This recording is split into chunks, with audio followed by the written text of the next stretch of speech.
Once upon a time, in a distant land surrounded by towering mountains and dense forests, there was a small village living on the edge of existence, forgotten by kings and untouched by time. At the farthest edge of this quiet village stood a decaying wooden cottage, so worn it seemed ready to collapse under the weight of time. In that miserable hut lived a poor woman named Lisa, along with her 3 daughters, Ellen, Maria, and Hannah. Lisa had lost her husband many years earlier. One day, he went into the forest to gather firewood and never came back. The villagers searched for him high and low, combing through the woods for days, but it was as if he had vanished into the trees. Some said the forest had swallowed him whole. Others whispered that dark creatures had snatched him away to their shadowy realm. He left behind only poverty, hunger, and fear, a widow and 3 young girls. The girls grew up in the shadow of hardship. Ellen, the eldest, was wise beyond her years, calm, thoughtful, and steady like the roots of a tree. Maria, the middle daughter, was fiery and rebellious,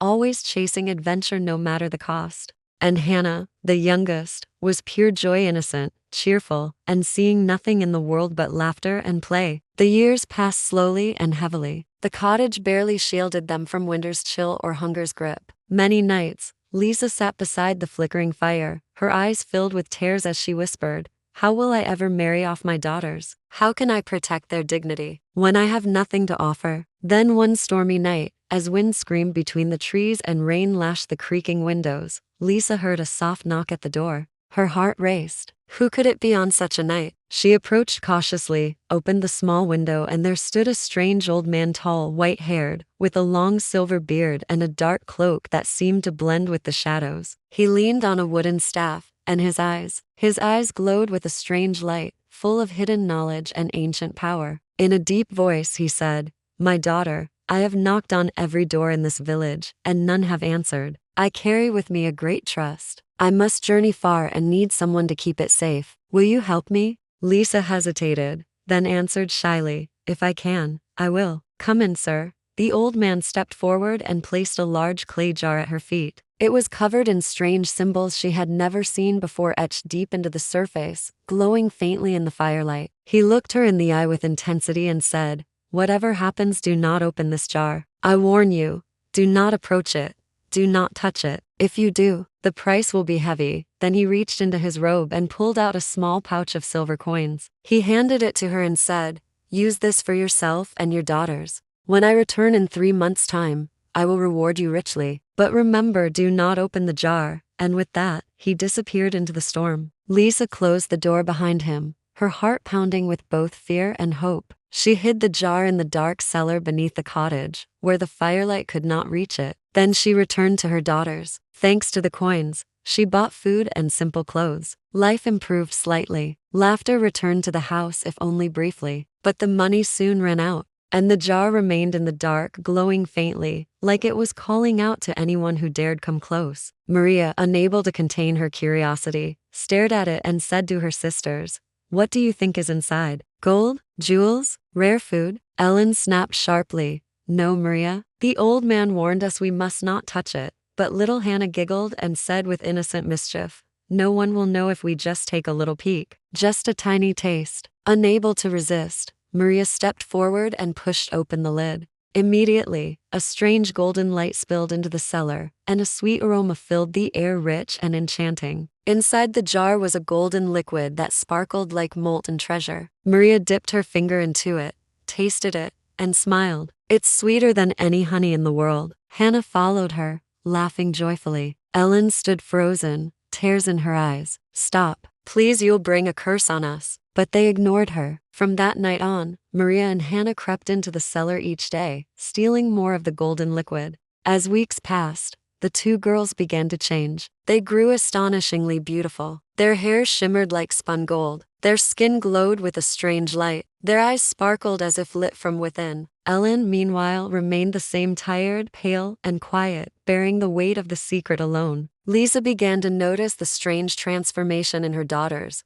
but could not explain it. Then one day, the old man returned. He banged on the door, his face stormy, his eyes burning with anger. "Where's the jar?" he roared. Lisa rushed to the cellar and gasped. The jar was half empty. She screamed, "What have you done, my daughters?" The old man laughed, cold and terrible. You have disobeyed my warning, and now you will pay." He raised his staff and pointed it at Maria and Hannah. In an instant, their beauty melted away. Their hair turned gray.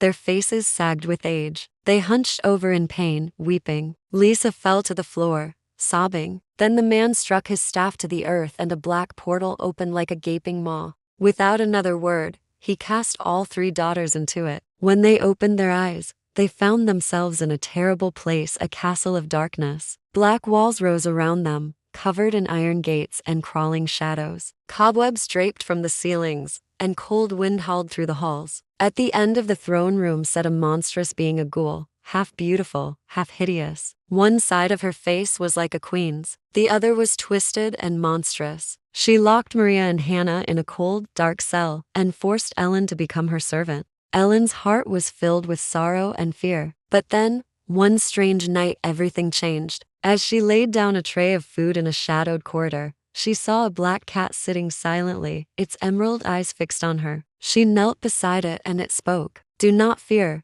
said the cat. "I am no ordinary animal. I am Prince Margin. The ghoul cursed me long ago, trapping me in this form. But you can break the spell. You alone." Ellen trembled. "How?" "The ghoul's power lies in her crown," said the cat. "A black diamond crown that sits upon her throne. To destroy it, you must face 3 trials hidden in the castle. Only then will we all be free, your sisters. And me."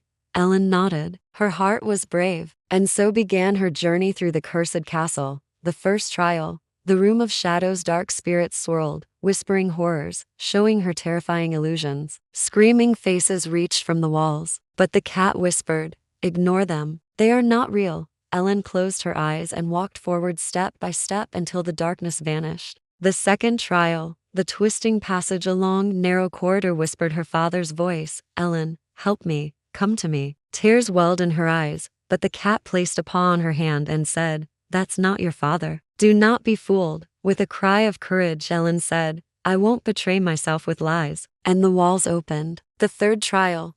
The gate of fire before her burned a wall of flame. She hesitated. The cat said, "Carry me in your arms. Trust me. If your heart is pure, the fire will not touch you." She lifted the cat and stepped through the fire. In the throne room, she found the crown dark, heavy, pulsing with evil. The cat whispered, "Now end it." Ellen took the crown and smashed it against the floor with all her might. It shattered. The ghoul screamed a terrible shriek that shook the heavens. The castle began to crumble, black smoke rising from every corner. The cat leapt from her arms and transformed before her eyes into a handsome young man. It was Prince Nur al-Din, son of Sultan Hammam. He led Ellen to rescue her sisters. With the spell broken, their youth returned. Together, they escaped just before the castle collapsed into dust. They returned to the village, weary but alive. Lisa wept with joy at the sight of her daughters. Prince Nur stood before all and declared, "Ellen saved me. She saved her sisters. She faced darkness with a pure heart. I have never seen such courage. Will you honor me by becoming my queen?" Lisa's heart swelled with pride, and Ellen, her eyes glistening with tears, smiled. And from that moment, their lives were forever changed. Ellen became the village's beloved queen, known for her kindness and strength.